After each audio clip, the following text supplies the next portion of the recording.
इस समय भारत में हर साल 3 करोड़ बच्चे पैदा हो रहे हैं और इस 3 करोड़ में से 1 करोड़ अवांछित बच्चे हैं। उनकी जरूरत नहीं है। अवांछित का मतलब वो चौथे, पांचवें, छठवें, सातवें, आठवें, 9वें, 10वें, 11वें, 12वें, 13वें, 14वें, 15वें, 16वें बच्चे हैं, 17वें, 18वें बच्चे हैं। 20 बच्चों तक मैं जानता हूं। कई ऐसे मैंने माता पिता को देखा, कई ऐसे पेरेंट्स देखा जिनके 20-20 बच्चे हैं। तो भारत में कुल 2 करोड़ बच्चे पैदा होना चाहिए, लेकिन हो रहे हैं हर साल 3 करोड़ से ज्यादा। 2023 में 3.25 करोड़ बच्चे पैदा हुए हैं, 2024 में भी 3.25 करोड़ से ज्यादा होंगे। और अगर आप भारत की समस्याओं की रूट काज देखिए तो 50% समस्याओं का मूल कारण जनसंख्या विस्फोट है। सरकार जब तक 2 करोड़ घर बनाती है तब तक 10 करोड़ बेघर पैदा हो जाते हैं, और ये जो 2 करोड़ घर बनता है ये टैक्स पेयर के पैसे से बनता है। सरकार जब तक 2 करोड़ स्वरोजगार दे पाती है, मुद्रा लोन दे पाती है, बाकी और व्यवस्था कर पाती है, तब तक 10 करोड़ बेरोजगार पैदा हो जाते हैं। और ये जो मुद्रा लोन दिया जा रहा है ना, ये टैक्स पेयर के पैसे से दिया जा रहा है। सरकार जितनी फ्री की स्कीम चला रही है ये कोई सफल नहीं हो पा रही है। क्यों? क्योंकि जब तक स्कीम लॉन्च होती है तब तक उसके 10 गुना जो है जनसंख्या बढ़ चुकी होती है। जल, जंगल, जमीन की समस्या का मूल कारण जनसंख्या विस्फोट है। रोटी, कपड़ा, मकान की समस्या का मूल कारण जनसंख्या विस्फोट है। एयर पोल्यूशन का मूल कारण जनसंख्या विस्फोट है। वाटर पोल्यूशन का मूल कारण जनसंख्या विस्फोट है। नॉइज पोल्यूशन का मूल कारण जनसंख्या विस्फोट है। हॉस्पिटल में भीड़ लगी हुई है सरकारी अस्पतालों में, उसका मूल कारण जनसंख्या विस्फोट है। सड़क पे जाम है, मूल कारण जनसंख्या विस्फोट है। अपराध बढ़ते चले जा रहे हैं, मूल कारण जनसंख्या विस्फोट है। जेल में भीड़ है, रेल में भीड़ है, बस में भीड़ है, थाने में भीड़ है, तहसील में भीड़ है, मूल कारण जनसंख्या विस्फोट है। और सभी समस्याओं पे चर्चा होती है, लेकिन मूल कारण जनसंख्या विस्फोट पे चर्चा नहीं होती। हम दो हमारे दो कानून पे चर्चा नहीं होती।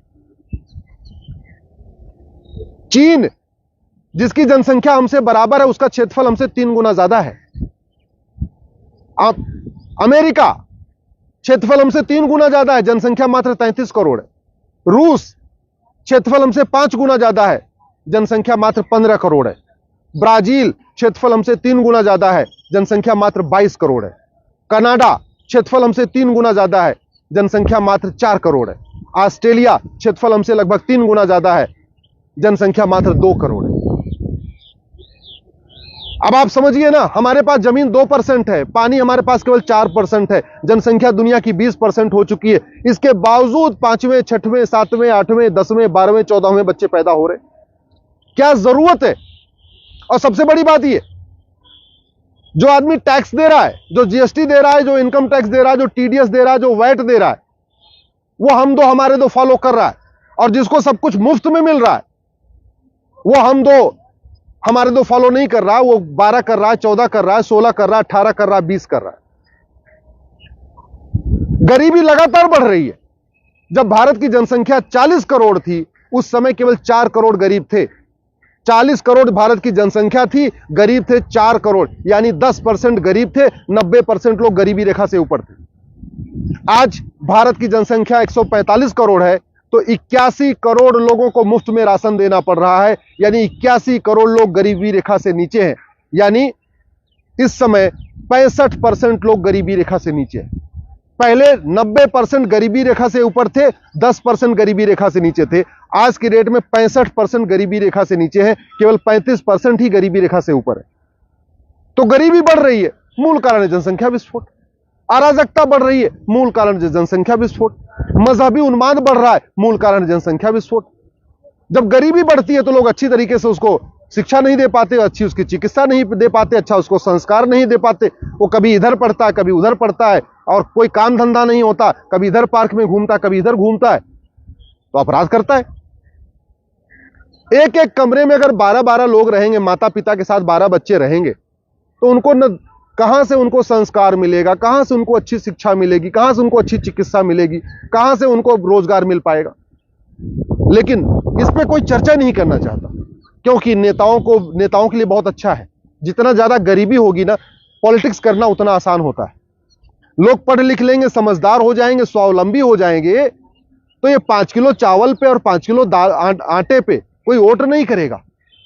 जब जनसंख्या नियंत्रण हो जाएगा, सब समृद्ध हो जाएंगे, सब सक्षम हो जाएंगे, सब पढ़े लिखे हो जाएंगे, तो कोई 1 किलो लड्डू पे वोट नहीं देगा, कोई एक शराब की बोतल पे वोटिंग नहीं करेगा। अभी ये सब क्यों हो रहा है? क्योंकि गरीबी है, और गरीबी का मूल कारण क्या है? जनसंख्या विस्फोट।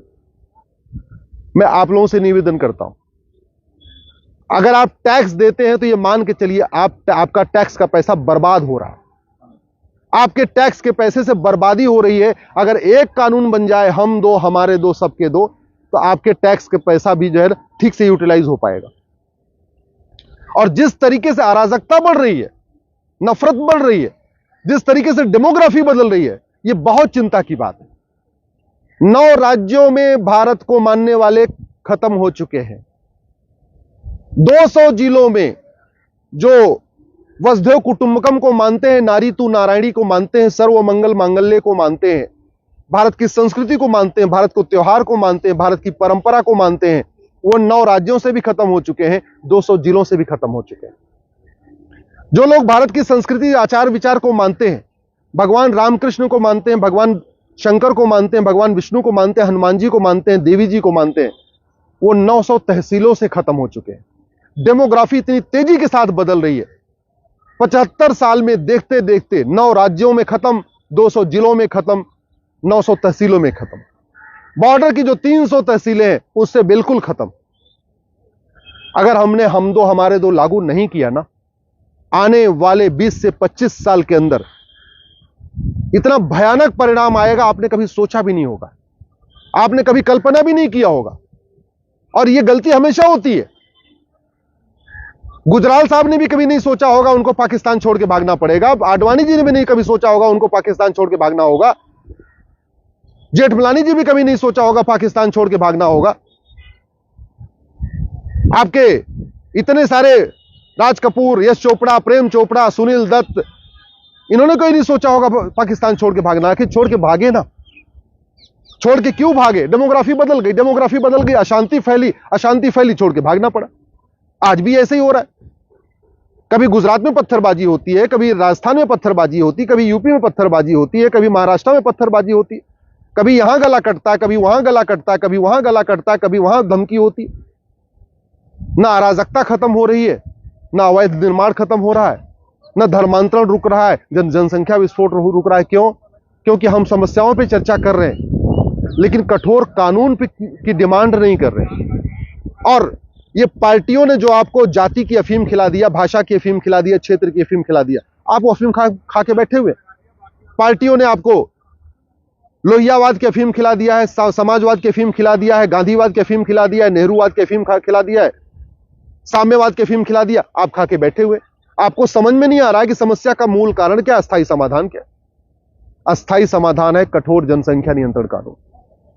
और जनसंख्या नियंत्रण कानून लॉलीपॉप देने वाला नहीं कि नहीं हम दो हमारे दो मान लो तो आपको जो है 50,000 रुपए मिलेंगे, इससे कोई जरूरत नहीं। कोई हम दो हमारे दो करके कोई एहसान नहीं कर रहा है। जनसंख्या नियंत्रण कानून ऐसा होना चाहिए कि जो हम दो हमारे दो न माने, उसकी सिटीजनशिप खत्म हो। वोटिंग राइट खत्म करने से कोई फायदा नहीं है, सिटीजनशिप खत्म होनी चाहिए। इसलिए हमें एक नया कानून बनाने की जरूरत है कि सिटीजनशिप खत्म हो और 20 से 50 साल की सजा हो दोनों को, माता को भी पिता को भी, क्योंकि बच्चा पैदा करने में दोनों का योगदान होता है, दोनों की भूमिका होती है। इसलिए पेरेंट्स को, माता पिता को 20 साल के लिए आप जेल में डालने के लिए कानून बनाइए। मैं गारंटी के साथ कहता हूं कोई कानून तोड़ने की हिम्मत नहीं करेगा। और जनसंख्या नियंत्रण कानून का फायदा देखना है तो आप चीन को देख लीजिए। हमसे 2 साल के बाद आजाद हुआ था, चीन ने जनसंख्या नियंत्रण कानून बनाया, विश्व महाशक्ति बन गई। चीन ने जनसंख्या नियंत्रण कानून बनाया, आज वहां शांति है, समृद्धि है, खुशहाली है, ना अराजकता है, न सरतन से जुदा है, न वहां अवैध निर्माण है, कुछ नहीं होता, सब शांति से रह रहे हैं आराम से।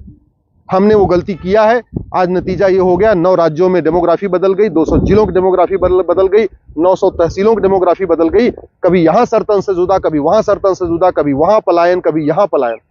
तो अब मैं आपसे निवेदन करता हूं, दल गुलामी छोड़िए, कठोर जनसंख्या नियंत्रण कानून की मांग करिए।